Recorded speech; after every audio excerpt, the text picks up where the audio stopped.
Welcome into the San Francisco 49ers Report. Chase Sr. here with you. Thanks for hanging out here with us on the show. And coming up, Niners mandatory minicamp gets underway today on this Tuesday, June 10th. 2 practice sessions for San Francisco. Then that will be the last time the Niners are on the practice field until training camp gets underway at the end of July. Here are 10 things that I want to see and hear from Niners minicamp. Number 1, Brock Purdy takes another step. Purdy has been made one of the top 10 highest paid quarterbacks in the National Football League at $53 million per year. He got $181 million in guaranteed money. Now it is time to perform like one. And when you get paid to the level that Brock Purdy got compensated, the expectations are going to be different. That's part of the pressure that comes with getting a bag like that. And up to this point in his career, Brock Purdy has been a top 10 quarterback in the NFL just based on production alone. Then you factor in that he went undefeated up until the Niners lost the NFC Championship game in 2022. They could have won that game if he didn't injure his elbow. And then in his first full season as a starter, Niners went 12-4, locked up the number 1 seed in the NFC. He threw 31 touchdowns and 11 picks. Led the NFL in a couple of different categories, including yards per attempt at 9.6. His rating, 113. He was top 5 in MVP voting. Then in 2024, everything that could have gone wrong for the Niners, really from top to bottom, went awry. The Niners were the second most injured offense in the NFL. Brock Purdy struggled, but he still performed pretty well. When you look at some of these interesting numbers right here, among all quarterbacks in the NFL, he was still number 2 in explosive rating. He was number 2 in passer rating against zone, number 3 in yards per attempt. That continues to be a really good number for him in his career. When defensive coordinators brought the house, he still fared very well. He was number 3 in pressured completion percentage. He was number 4 in success rate, number 5 in EPA per attempt, number 6 in QBR, and he had the 8th best deep ball completion percentage. And so with all the injuries that the Niners had offensively, how bad the defense was, how awful the special teams unit was, Kyle Shanahan having a bad year, he still performed well in a down year, which is partially why I think the Niners had a lot of confidence in paying him. But he has to live up to that, and I want to see him take the reins of this organization and take yet another leap in his evolution and his development as a quarterback. Number 2, does Christian McCaffrey still have juice? A lot of conflicting reports coming out of OTAs over the last couple of weeks about McCaffrey looking slow. He didn't have burst. He wasn't bouncy. He didn't have explosiveness. That was in the eyes of some. In the eyes of others, Christian McCaffrey did look fast. He did look like he did in 2023. In 2024, it was a very disappointing season for the Niners and for CMC. The year after he won Offensive Player of the Year, he too, alongside Brock Purdy, was top 5 in MVP voting. He had more than 2,000 all-purpose yards. He played 4 games. Dealt with bilateral Achilles tendonitis. That's tendonitis in both of his Achilles, left leg, right leg. Then he suffered that knee injury. And this is a little bit of a concerning trend here potentially because we know that running backs sometimes can just be washed overnight. In 2023, the workload was as such. 272 carries, led the NFL in rushing yards with nearly 1,500, 14 touchdowns on the ground, 21 total, 91.2 rushing yards per game, 5.4 yards per carry. Then in 2024, the carries went down sizably. The yards went down dramatically. Didn't find the end zone once. Rushing yards per game down from 91.2 to 50.5, and the yards per carry decreasing by nearly a yard and a half. 16 games played in 2023, 4 games played in 2024, and so much of the Niners' success this year relies on Christian McCaffrey being healthy because of everything that he can do, running the ball, catching the ball, as a blocker, what he does on 3rd down, what he does on 4th down, lining up out of the slot.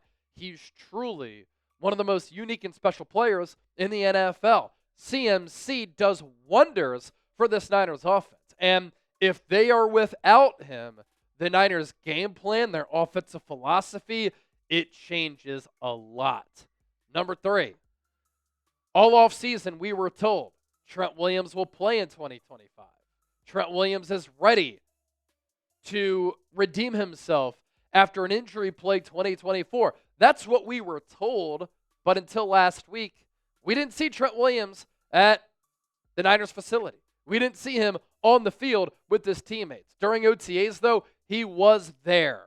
And I think that's significant, right? He usually doesn't attend OTAs, nor does a player like Nick Bosa. Why? They don't really have to, right? They're elite players at their respective positions. But the Niners are really trying to flush and put in the rear view what was a disastrous season going 6-11 in 2024.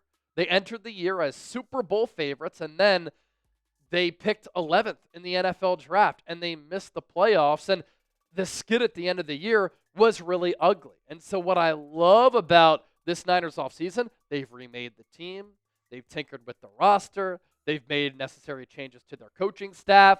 Players are approaching the season with a lot of fervor, a lot of excitement, a lot of positive energy, and players are on hand for practices that in other years they haven't been in attendance for. And so does Trent Williams still have it? He pancaked one of his fellow offensive linemen in a drill, and it was good to see him on the field. Trent Williams in 2024, some good, some bad, right? He only played 10 games because of that nagging ankle injury. He graded out well according to PFF. His overall grade, 85.6. That was 6th among 140 offensive tackles. Usually, he's in the 90s there. So the numbers went down, but still an elite player. His pass blocking grade was 9th. His run blocking grade was 8th. And so maybe Trent Williams isn't a top 5 tackle any longer, has an opportunity to get back in that realm this upcoming season, but he's still one of the top players at that position and a future Hall of Famer. There were some concerning trends, though, with Trent Williams in 2024, outside of being hurt. 5 penalties, uncharacteristic of him.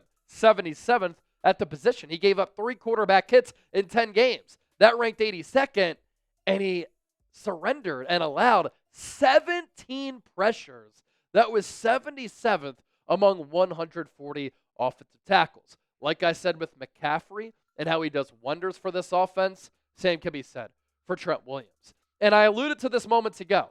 Number 4, what I want to see, the continued good vibes. At the NFL owners meetings in early April, Kyle Shanahan said, I'm as excited for this season as I've been in a really long time. George Kittle said, missing the playoffs, it sucks. We don't want that to ever happen again, but the vibes are great. Brock Purdy said, we have this renewed sense of energy. We're recharged after 2024. We want to prove people wrong in 2025. I want to see that continue because I think the Niners can prove a lot of people wrong in 2025. Easiest schedule in the NFL, huge coaching upgrades. I know they've gotten younger on defense, but that can lead to you being more athletic and perhaps better. And I think they will be better from last year. Number 5, what's the wide receiver situation? Brandon Ayuk seems to be unhappy, obviously not practicing after he tore 3 ligaments in his knee. Ricky Pearsall out again with a hamstring injury. We won't see him until training camp. And so Jawan Jennings is the number 1 wideout. During OTAs, he was arguably the best Niner on the field. Nobody could cover him. He was dominant. A free agent acquisition that I really liked during the free agency cycle, Demarcus Robinson. He had a good connection going with Brock Purdy. And while he's not a blazer, he can make plays downfield. More than 16 yards per catch last year for the Los Angeles Rams. And Brock Purdy hit him on a couple of splash plays throughout OTAs. He was one of the winners coming out of the OTA period. So, too, was 4th-round pick Jordan Watkins. And I think this Niners offense is going to look a little bit different than years prior. I think they're going to be a faster team. Jordan Watkins, 4.3 guy. While Demarcus Robinson isn't a fast runner, he makes plays downfield and gives you explosive plays. Isaac Guerendo, an explosive player who can run a 4.3. And Jordan Watkins, this is a player who I'm very intrigued by. He had 6 catches of 60-plus yards last year, only player in college football to do that.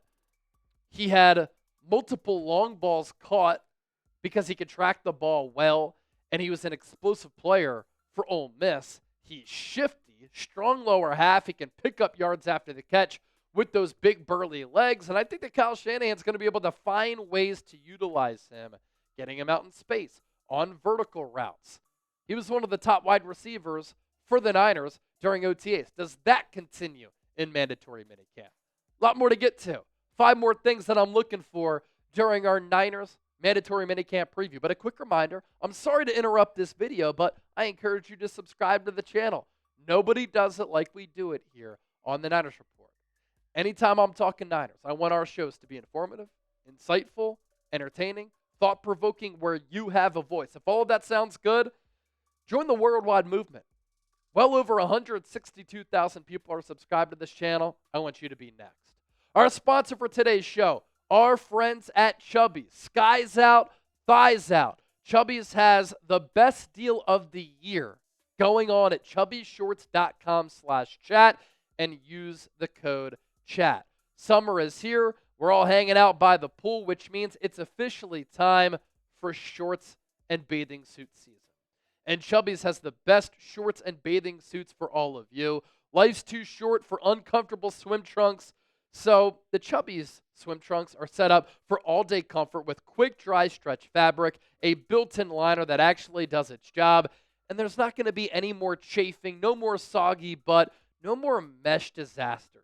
Chubbies' biggest sale of the year features this: $45 bottoms, both shorts and swim trunks, and up to 65% off their select gear.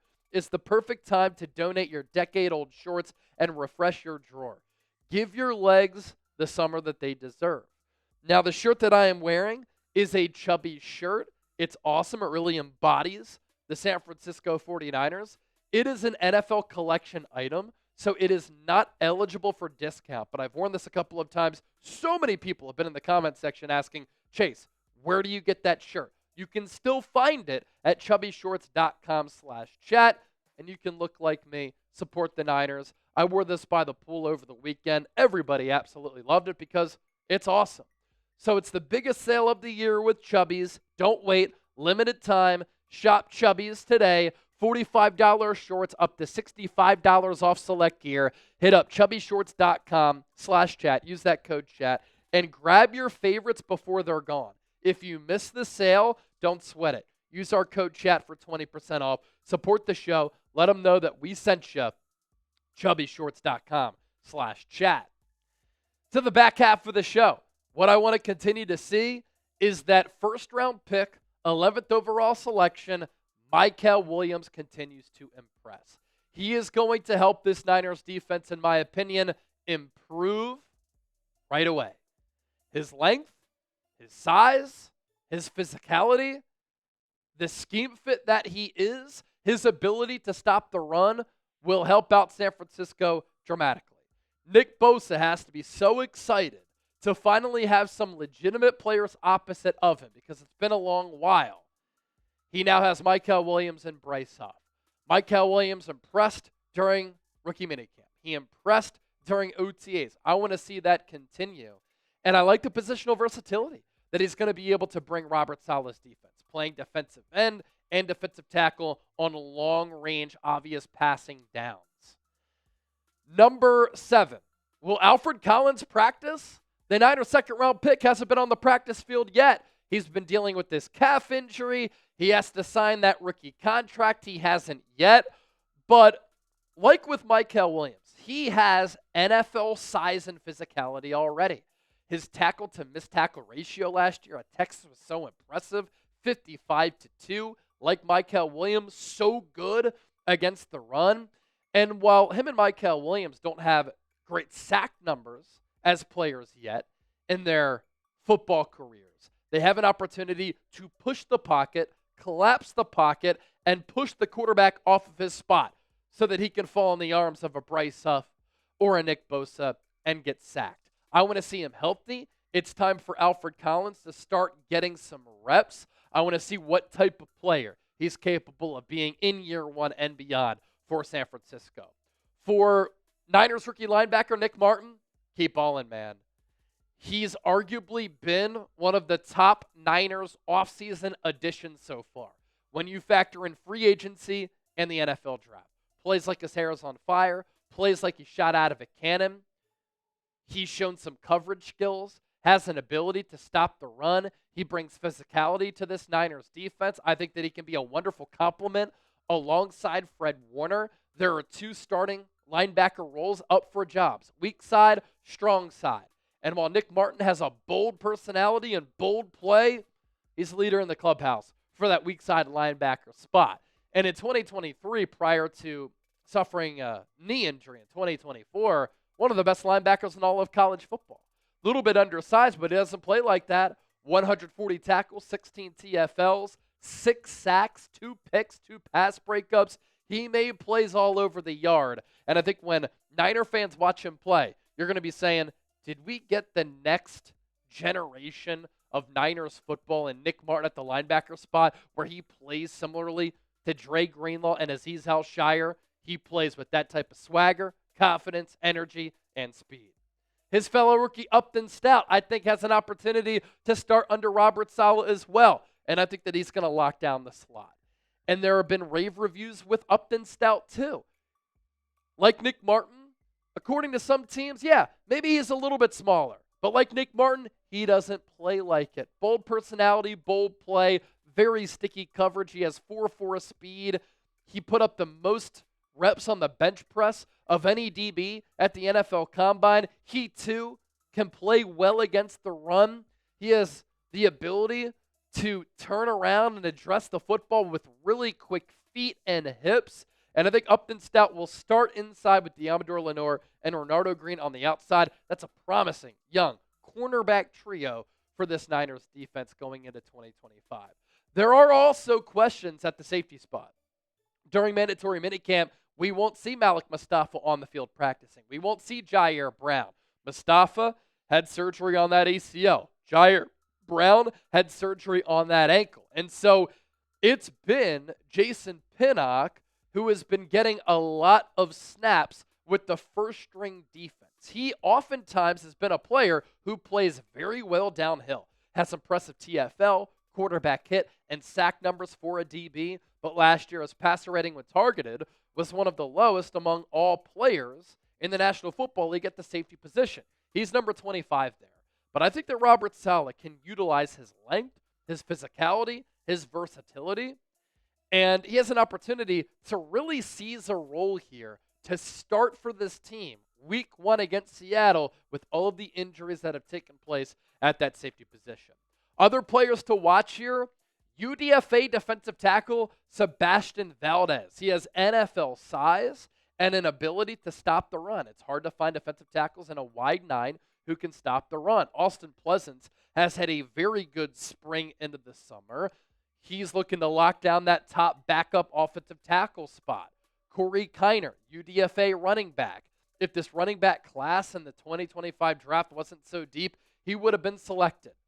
And during our UDFA video, we went through all of the numbers where he ranked top 10 in multiple categories alongside some of the top running backs in the country last year, including the likes of Ashton Genty, Cam Scadaboo, and other players who got drafted. He's a UDFA steal potentially. Stone Blanton, UDFA player for the Niners. Played his college ball at Mississippi State. He could be a really good special teamer from the jump with the coverage experience that he had in college. The Niners coaching staff has been very impressed by him.